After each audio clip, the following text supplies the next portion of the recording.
말씀 전가하도록 하겠습니다. 우리 제목 같이 한번 해보겠습니다. 시작. 예수님과 무슨 관계가 있습니까? 예수님의 공생의 사역이 이제 본격적으로 진행되고 있습니다. 첫 번째로 예수님의 그 공생의 사역은 가르치심의 사역을 향하여서 진행되고 있습니다. 오늘 본문 31절 32절 우리 다시 한번 보도록 하겠습니다. 시작. 갈릴리의 가버나움 동네에 내려오사 안식일에 가르치심에 그들이 그 가르치심에 놀라니 이는 그 말씀이 권위가 있음이러라. 아멘. 예수님의 가르침의 사역에 있어서 가장 중요한 특징은 뭐죠? 바로 이 권위입니다. 권위. 도대체 이 권위라는 게 어떤 의미일까? 이 말씀과 병행구인 마가복음 1장 22절에는 이렇게 말씀하고 있습니다. 우리 같이 보겠습니다. 시작. 뭇 사람이 그의 교훈에 놀라니 이는 그가 가르치시는 것이 권위 있는 자와 같고 서기관들과 같지 아니함일러라. 아멘. 예수님의 권위가 어떤 권위인지 정확하게 알 수 없는데 마가복음에서는 예수님의 권위와 누구의 권위를 같이 비교하고 있나요? 서기관들의 권위와 비교하고 있어요.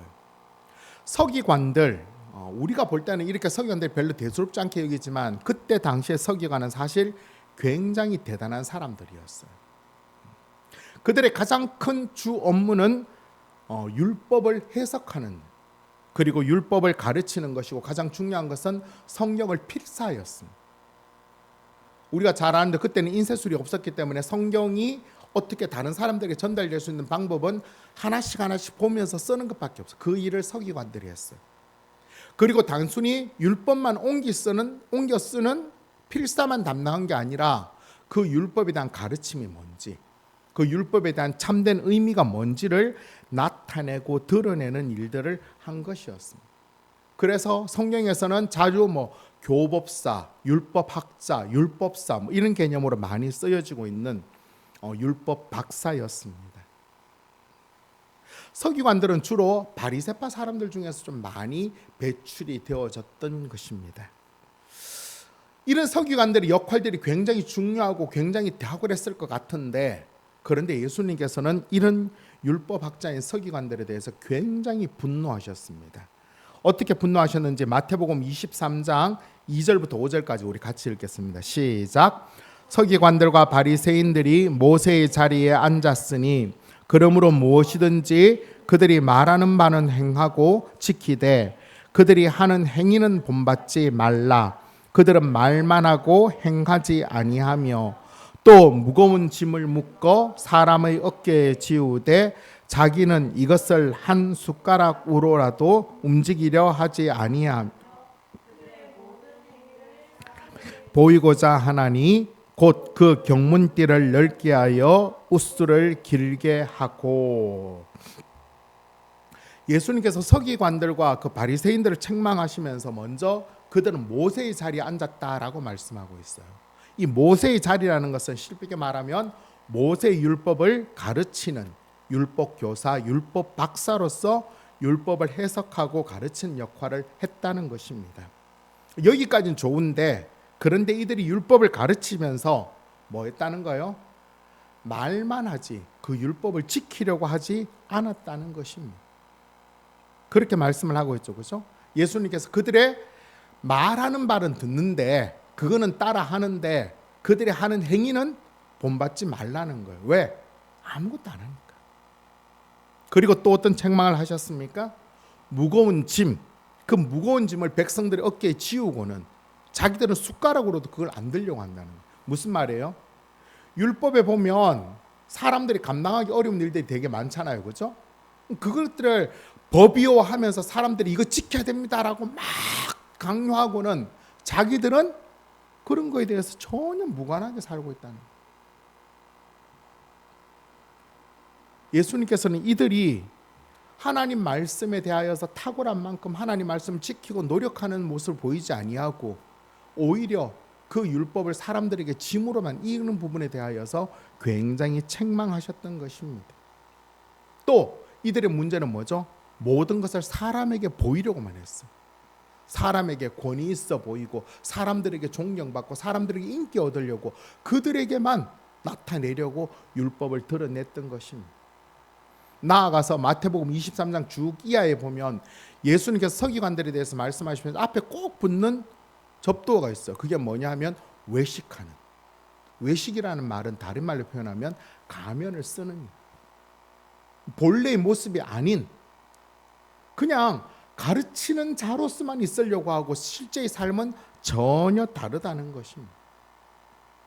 이것들을 이스라엘 백성들은 몰랐을까요? 알았겠죠. 그렇죠? 왜냐하면 가르침을 들어보면 알잖아요. 또한 이들이 서기관들이 나름대로 자기의 권위를 내세우기 위해서 어떻게 했을까요? 성경 말씀을 보면서 제가 말씀을 정말 보니까 이 말씀의 진정한 의미는 이겁니다 라고 이렇게 권위를 나타냈을까요? 아니에요. 그들은 쉽게 했어요. 어떻게? 무슨 유명한 랍비의 이름을 가지고 와서 무슨 랍비가 이것을 이렇게 했습니다. 무슨 유명한 랍비는 이것을 이렇게 만들었습니다 라고 밖에는 하지 않았어요. 그들의 근위는 고작 그 정도였던 것입니다. 이스라엘 백성들 이 모든 것들을 다 알고 있었지만 딱히 그들의 입장에서 뭐라고 할 만한 전혀 없었던 거죠. 하지만 예수님의 입장은 다릅니다. 예수님의 입장은 예수님께서 직접 율법을 말씀하신 하나님이시며 장차 이 율법을 완성하시려고 하셨습니다. 따라서 예수님이 가르치시는 율법은 그냥 사람들이 어깨에 짐만 지우는 게 아니라 예수님이 어떻게 하셨죠? 같이 그 짐을 지면서 그 율법의 본래 의미를 알아가는 것입니다. 하나님께서 처음 율법을 주실 때 짐만 지우려고 율법을 주셨을까요? 아니죠. 오히려 그 율법 안에서 자유하게 하기 위해서 율법을 주신 거예요. 따라서 예수님께서는 그 일들을 드러내신 거예요. 말씀을 율법을 하나하나 설명해 가면서 이게 본래 의미는 이것입니다. 본래 의미는 이것입니다. 이 안에서 자유하고 기뻐하고 완성시키려고 하셨던 것입니다. 그러니까 가르치시는 권위가 서기관들과 비교가 안 되는 거죠. 어쨌든 이 가버나움의 사람들은 예수님의 말씀을 어떻게 받아들였어요? 오, 대단하다. 정말 권위 있는 놀라운 말씀이다 라고 받아들였어요. 근데 중요한 거는 뭐죠? 그렇게 예수님의 권위 있는 말씀을 직접 들은 그 가버나움의 사람들의 결과가 어떠했을까요? 누가복음 10장 13절부터 15절까지 읽겠습니다. 시작. 화 있을진저 고라시나 화 있을진저 벳세다여 너희에게 행한 모든 권능을 두로와 시돈에게 행하였더라면 그들이 벌써 베옷을 입고 제에 앉아 회개하였으리라.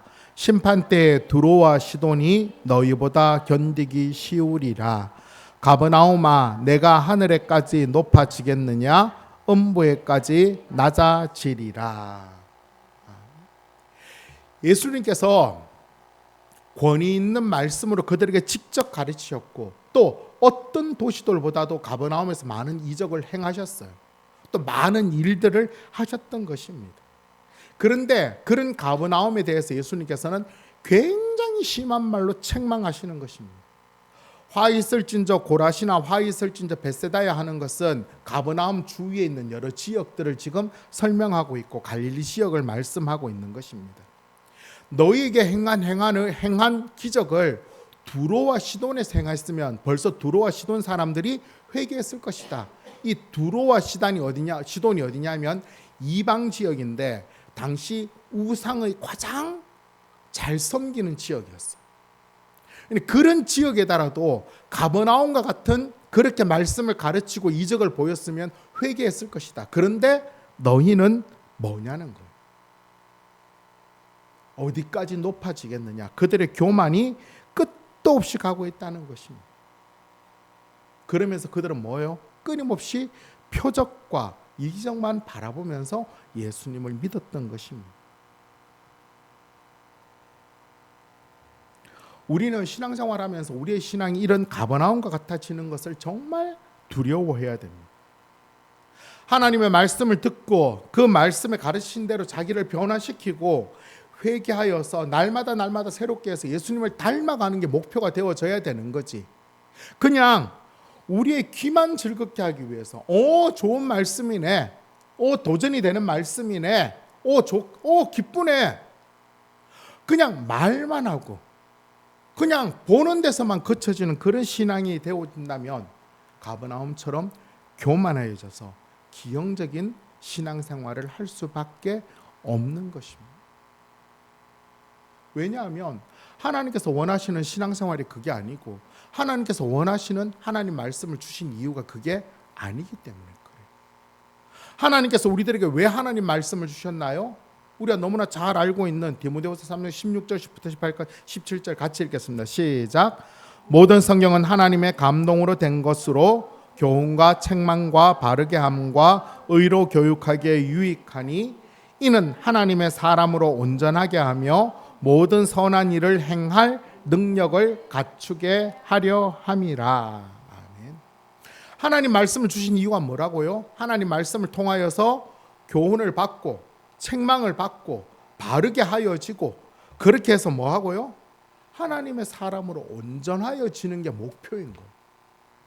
그리고 선한 일을 행할 능력을 갖추는 거예요. 왜? 선한 일을 직접 하려고. 그게 하나님 말씀을 주신 이유고 목적인 거예요.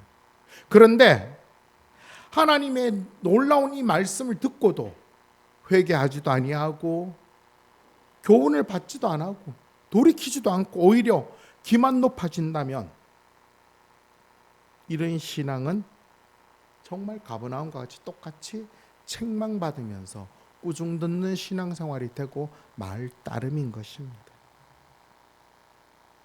이 부분을 정말 우리는 깊이, 요즘에 정말 아무리 뛰어난 유명한 목사님이 있는데 목사님의 그 설교도 유명하지만 예수님보다 더 있겠어요?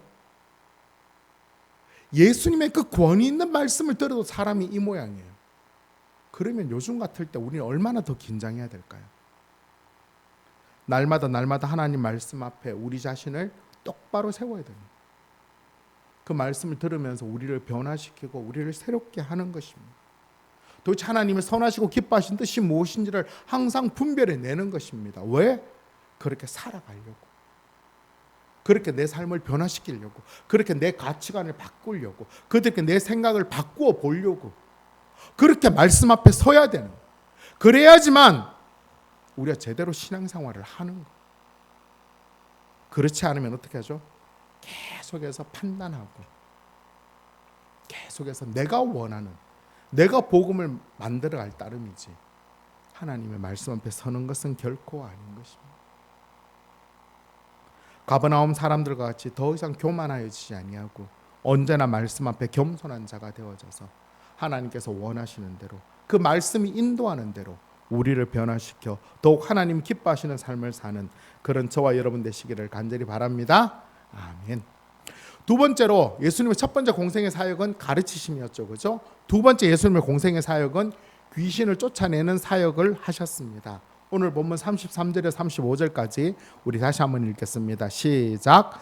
회당에 더러운 귀신을 낸 사람이 있어 크게 소리질러 이르되 아 나사렛 예수여 우리가 당신과 무슨 상관이 있나이까 우리를 멸하려 왔나이까 나는 당신이 누구인 줄 아노니 하나님의 거룩한 자니이다. 예수께서 꾸짖어 이르시되 잠잠하고 그 사람에게서 나오라 하시니 귀신이 그 사람을 무리 중에 넘어뜨리고 나오되 그 사람은 상하지 아니한지라. 예수님께서 권위 있는 말씀으로 회당에서 말씀을 가르치시는데 그 회당에 누가 있었어요? 귀신 들린, 더러운 귀신 들린 사람이 그 회당에 함께 있었던 것입니다. 그런데 이 귀신 들린 사람이 어떻게 있으면 돼요? 그냥 조용히 한쪽에 찌그러져 있으면 되는데 그렇지 않았어요. 아주 큰 소리로 아 나사렛 예수여 우리가 당신과 무슨 상관이 있나이까 우리를 멸하러 왔습니까? 나는 당신이 누군지 압니다. 하나님의 거룩한 자입니다라고 큰 소리로 부르짖는 것. 그러니까 사람의 시선들 어디로 갈까요? 당연히 그 사람에게 쏠릴 수밖에 없겠죠. 그렇죠?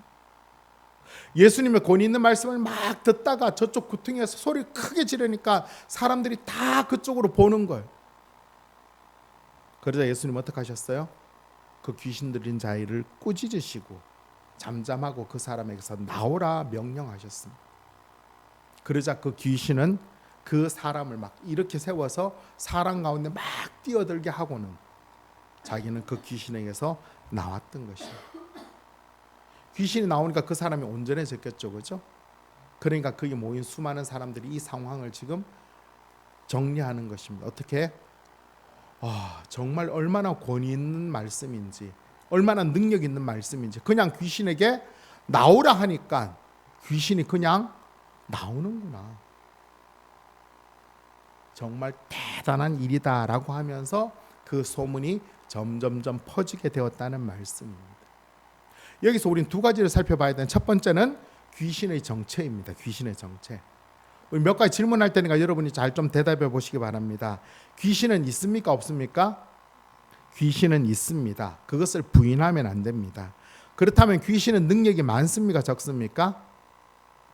능력이 많습니다. 그것도 인정해야 됩니다. 그렇다면 우리는 귀신을 이길 수 있습니까? 없습니까? 네. 우리의 힘으로는 귀신을 이길 수가 없어요.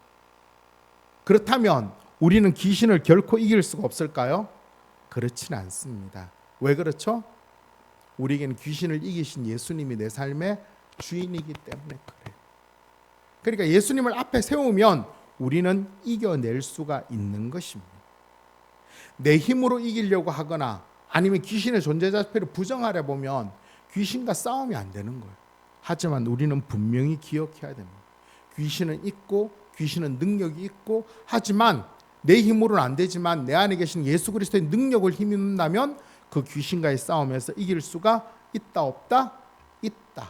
이것을 꼭 기억해야 되는 것입니다. 이 세상의 모든 것 가운데 귀신들은 언제나 활동합니다. 오늘 본문에 나온 것처럼 귀신 들린 사람처럼 사람에게 들어가서 그 사람들을 좌우하고 움직이기도 하고 예수님을 대적하기도 하는 것. 나아가서는 하나님이 기뻐하시지 않는 일들을 하게 행하는 것입니다. 예수님을 믿는 사람들은 어쩌면 이 세상에서 이런 귀신들과 영적인 전쟁을 계속해서 치루어내는 것이 신앙생활인 것입니다. 끊임없이 우리가 사는 삶의 모든 순간순간마다 이런 영적인 전쟁이 계속해서 일어나고 있는 것입니다. 그러면 어떻게 해야 되죠? 우리는 그 전쟁을 그냥 무시하면 되나요? 아니요. 그 전쟁에서 이겨야죠. 이기기 위해서는 어떻게 해야 될까요? 예수님은 그냥 말씀을 하셨지만 우리는 예수님이 아니니까 어떻게 해야 되죠? 하나님께서 우리들에게 말씀하신 무장을 해야 돼요. 무장을. 어떻게 무장을 해야 되죠? 바로 하나님의 전신갑주를 입는 것입니다.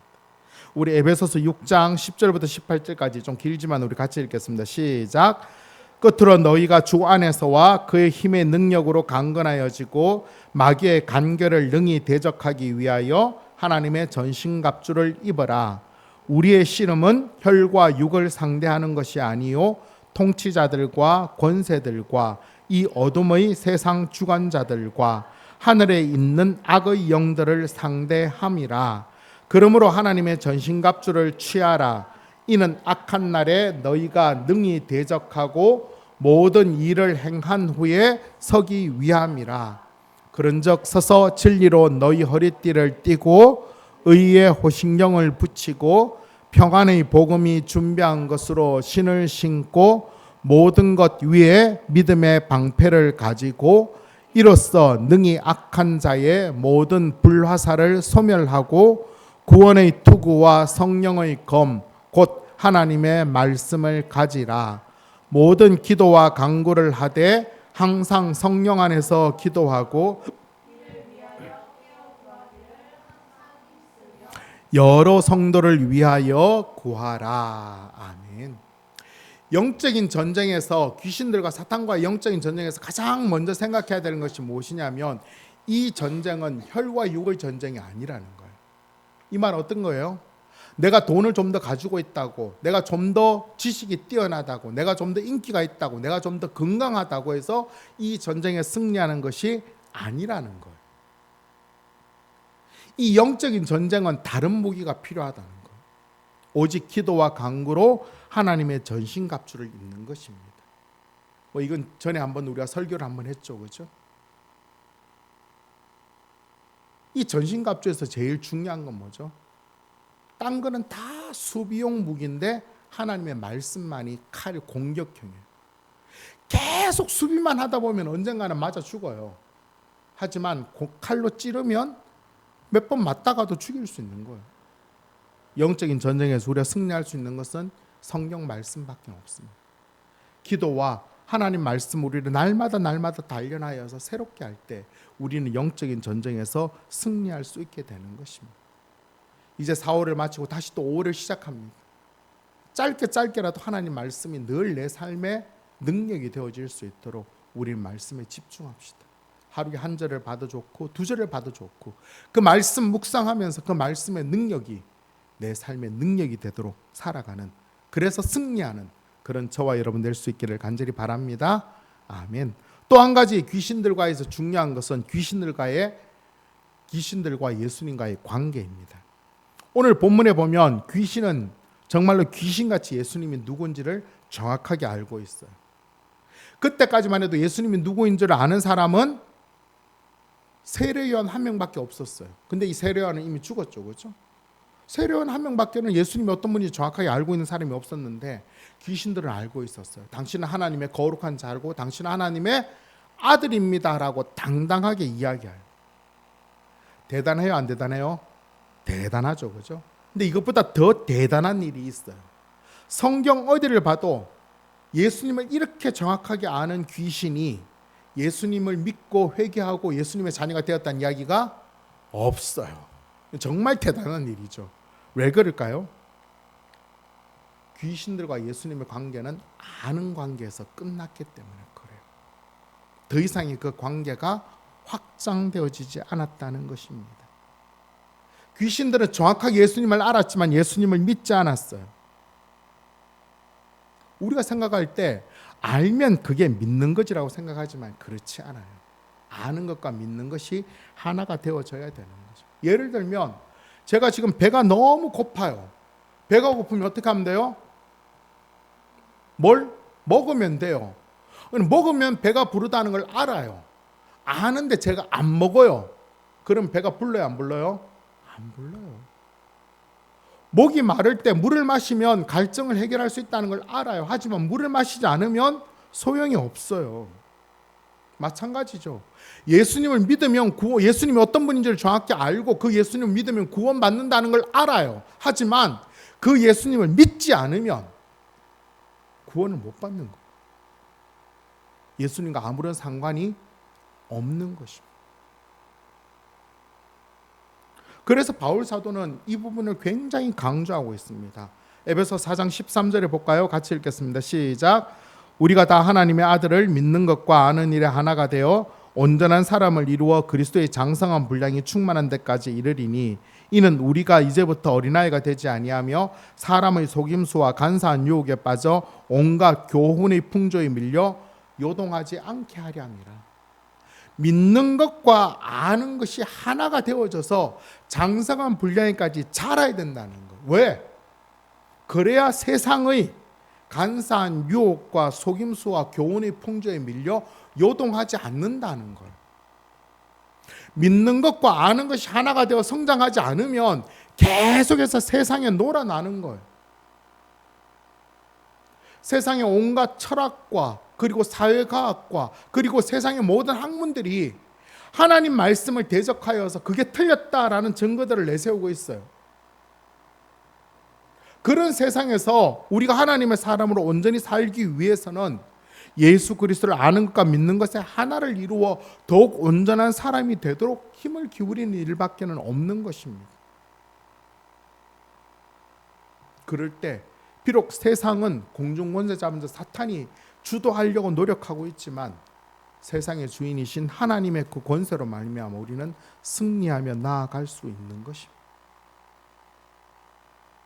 우리가 신앙생활을 오래 하다 보면 예수님을 믿는 시간이 길어지면 길어질수록 쉽게 빠지는 함정이 하나 있는데 그 함정이 뭐냐면 예수님에 관해서는 많이 아는데 직접 그 예수님을 믿고 그 예수님의 능력 가운데 살아가는 것은 점점 더 약해진다는 것입니다.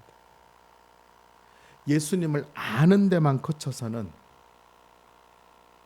예수님과 별로 관계가 없어집니다. 분명히 예수님을 믿고 예수님의 권세를 들고 나아갈 때야지만 비로소 예수님의 온전한 능력을 힘입고 세상에 당당히 나아가 영적인 전쟁에서 승리할 수 있게 되는 것입니다. 귀신들과 같이 예수님과 무관한 관계가 아니라 예수님을 온전히 알고 믿음으로 말미암아 예수님과 온전한 관계가 되어져서 어떤 상황에서든지 승리하며 나아가는 그런 저와 여러분 되시기를 간절히 바랍니다. 아멘. 예수님의 첫 번째 사역은 가르치심의 사역이고 두 번째 사역은 귀신을 쫓아냈었고 세 번째 예수님 공생에서 행하신 사역은 병자를 고치시는 사역입니다. 회당에서 귀신 들린 자의 귀신을 내어 쫓으신 후 예수님은 회당에 나오셔서 시몬의 집으로 가셨습니다. 시몬의 집에는 시몬의 장모가 중한 열병을 앓고 있었습니다. 예수님께서 그 집에 오시자 많은 사람들이 예수님께 구하였습니다. 예수님 제발 좀 고쳐주세요. 많이 아파하고 많이 힘들어합니다. 라고 하는. 그러자 예수님 어떻게 하셨어요? 그 장모 가까이에 서셨어요. 그리고는 그 장모가 앓고 있는 열병을 꾸짖으셨어요. 그러자 병이 떠나고 장모가 그 자리를 털고 일어나서 예수님께 수종들었다라고 말씀하고 있어요. 자, 여기서 우리 한 가지 생각해 봅시다. 이 누가복음을 쓰고 있는 누가의 직업이 뭐라고 했어요? 의사라고 했어. 의사, 그렇죠?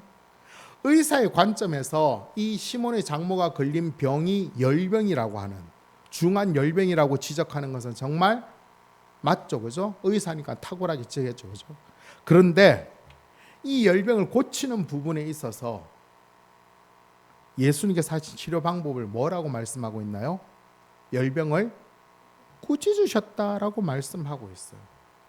의사라면 어떻게 써야 될까요? 의사라면 적어도 예수님께서 어떻게 처치하셔서 그 열병이 어떻게 나았다 이렇게 적어도 써야 되겠죠, 그렇죠? 그런데 누가는 의사임에도 불구하고 병에 대해서 꾸짖으셨다는 거예요. 병이 뭐 의식이 있나요? 그리고는 중요한 건 뭐예요? 병이 떠나갔다라고 이야기하고 있어요. 왜 누가가 이렇게 표현했을까요? 뭐 어떤 주석에 보면 이 장모가 걸린 열병이 귀신과 관계되어지는 병이라서 예수님께서 귀신을 꾸짖고 고쳐졌다라고 해석하는 부분도 있어요. 물론 어쩌면 그럴 수도 있겠죠. 하지만 뭐 그렇게까지 확대 해석할 필요는 없을 것 같아요. 그렇다면 왜 누가가 이렇게 기록했을까요? 그 이유는 알 수 없어요. 근데 중요한 건 뭐죠? 예수님에게는 분명한 이유가 있었겠죠. 우리는 알 수 없는데. 그리고 또 하나 중요한 건 뭐예요? 예수님께서 다른 모든 환자들도 이렇게 꾸짖지는 않았다는 거예요. 오늘 본문 40절을 같이 읽겠습니다. 시작. 해질 무렵에 사람이 온갖 병자들을 데리고 나오매 예수께서 일일이 그 위에 손을 얹어사 고치시니. 예수님의 소문을 듣고 수많은 환자들이 왔어요. 근데 이번에 어떻게 고치셨어요? 일일이 그들에게 두 손을 얹으시고 고치셨어요. 시몬의 장모가 했던 것처럼 쭉 서면 그냥 다 꾸짖으시면 한 방에 어떻게 돼요? 한 방에 그냥 다 고쳐지는 거예요. 근데 그렇지 않고 한 명 한 명 손을 얹고 기도하시면서 고쳐주셨어요. 왜 그러셨을까요? 몰라요. 근데 중요한 건 뭐예요? 예수님께서 우리들의 병을 고쳐주셨다는 것입니다. 다르게 표현하면 뭐예요? 우리가 믿고 있는 예수님은 우리의 병을 고쳐주십니다. 예수님은 우리의 연약함을 아시고 우리의 병을 아시고 우리를 고치시고 치료하시고 전능하신 구원자이십니다. 구원자이신 예수님께서는 이 땅에 오셔서 부자들과 권세 있고 힘 있고 능력 있는 자들을 찾아다니지 아니하시고 오히려 병들어 신음하며 예수님이 없어서는 아무것도 안 되는 자들을 찾아다니시면서 그들의 구원자가 되셨습니다. 오늘 우리가 예배를 드리고 있고 우리가 믿고 있는 예수님도 바로 이 본문에 나오는 예수님과 동일한 예수님이십니다. 예수님께서 이 병자들의 병을 고치신 것은 예수님께서 이들의 어떤 관계를 맺으셨나요? 예수님은 그들의 삶의 치료자로 서셨던 것입니다. 우리와 예수님 또한 어떻게 나아가야 합니까? 우리가 이런 치료자 예수님을 믿는다면 우리 또한 우리들의 문제들을 예수님 앞에 온전히 나아가서 예수님 앞에 그 문제를 고하여 드리는 것입니다. 우리가 우리의 문제를 예수님께 기도할 때 중요한 건 우리의 마음이죠. 우리의 작은 신음에도 응답하시는 그 주님의 은혜를 믿고, 우리를 끝까지 사랑하시는 그 사랑을 믿고, 주님께서 전능하신 분이기에 해결책을 갖고 계신다는 그 믿음을 갖고, 우리의 모든 문제를 주님 앞에 내려놓고 주님께서 인도해 달라고 기도할 때 예수님 우리들에게 반드시 역사하시고 인도하십니다.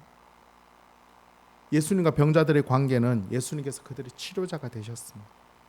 아무런 소망 없이 아파하는 자들을 치료해 주시고 그들에게 구원을 주시며 참된 평안을 주셨습니다. 오늘 우리와 예수님의 관계는 무엇입니까? 우리가 예수님을 믿기에 예수님은 우리 삶의 주인이시며 치료자가 되십니다. 또 우리들의 삶을 인도하는 선한 목자가 되십니다. 그런 예수님과 우리의 관계를 성경은 이렇게 표현하고 있습니다. 로마서 8장 38절 39절 같이 읽겠습니다. 시작. 내가 확신하노니 사망이나 생명이나 천사들이나 권세자들이나 현재 일이나 장래 일이나 능력이나 높음이나 깊음이나 다른 어떤 피조물이라도 우리를 우리 주 그리스도 예수 안에 있는 하나님의 사랑에서 끊을 수 없으리라. 아멘. 예수님과 우리의 관계는 바로 이런 관계예요. 우리를 너무 사랑하셔서 어떤 것도 끊을 수 없는 그런 관계가 예수님과 우리의 관계예요. 그만큼 사랑으로 하나 된 관계라는 것입니다. 우리 이 세상에서 나를 가장 사랑해 주시는 분이 있고 내가 이 세상의 모든 것들을 다 내어 맡길 수 있는 그런 예수님이 계시다는 그 하나만으로 우리는 이 세상을 넉넉하게 살아갈 수 있을 줄로 믿습니다. 외롭거나 힘들거나 나 혼자라는 생각을 갖지 마시고 끝까지 영원토록 우리를 치료하시고 우리 삶을 인도하시는 그 구원자 예수님을 믿고 항상 그 예수님만을 온전히 바라봄으로 그 은혜 가운데서 세상이 줄 수 없는 치료와 평안과 기쁨을 누리며 살아가는, 그것을 확인하며 살아가는 그런 저와 여러분 될 수 있기를 간절히 바랍니다. 아멘. 말씀 맺도록 하겠습니다. 오늘 설교 제목이 뭔지 기억나십니까? 뭐죠? 예수님과 무슨 관계가 있습니까? 오늘 집에 가셔서 이 설교 제목을 꼭 좀 기억하시면서 한번 진지하게 답을 찾아봤으면 좋겠습니다. 나는 예수님과 무슨 관계가 있습니까? 예수님에 대해서 아무리 많이 알아도 예수님을 믿지 않으면 서기관들과 귀신들과 같이 예수님과 아무런 상관이 없어져.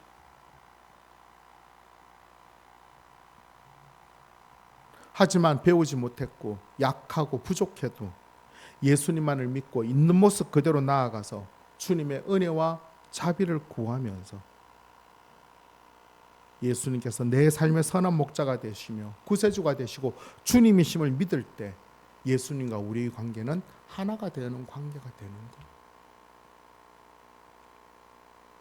전에 우리는 예수님과 원수된 하나님과 원수된 자였어요. 하지만 예수님을 믿음으로 말미암아 예수님과 하나가 되어지는 관계가 되어졌던 것입니다. 이제 우리는 예수님과 새로운 관계를 만들어가고 형성해 가는 것입니다. 그러기 위해서는 더욱 아는 일과 믿는 일에 더욱 하나가 되어져서 온전한 사랑을 만들어 가는 것입니다. 이번 한 주간 또 어떤 삶이, 어떤 시험이, 어떤 유혹이, 어떤 일들이 우리 앞에 주어질지 아무도 알 수 없습니다. 하지만 그 모든 상황 가운데서도 예수님과 나와의 관계를 생각합시다. 나에게는 누가 계세요? 예수님이 계세요. 어떤 예수님? 내 삶을 가장 푸른 초정과 실만으로 인도하시는 선한 목자 되시는 예수님. 내 안고 일어선까지 다 알고 계시는 내 삶의 주인 되시는 예수님. 내가 아프고 힘들 때 나를 치료하시는 치료자 예수님. 그리고 세상의 주인이신 전지전능하신 예수님. 그 예수님과 내가 하나 된 관계라는 것입니다. 이런 소망과 이런 소원을 품고 예수님과 온전히 동행하며 영적인 전쟁에 승리하며 예수님 주시는 그 평안과 기쁨과 승리를 마음껏 누리며 살아가는, 예수님과 하나된 관계를 온전히 누리는 그런 저와 여러분 되시기를 예수님의 이름으로 축원합니다. 아멘. 말씀 생각하며 오늘 부르기를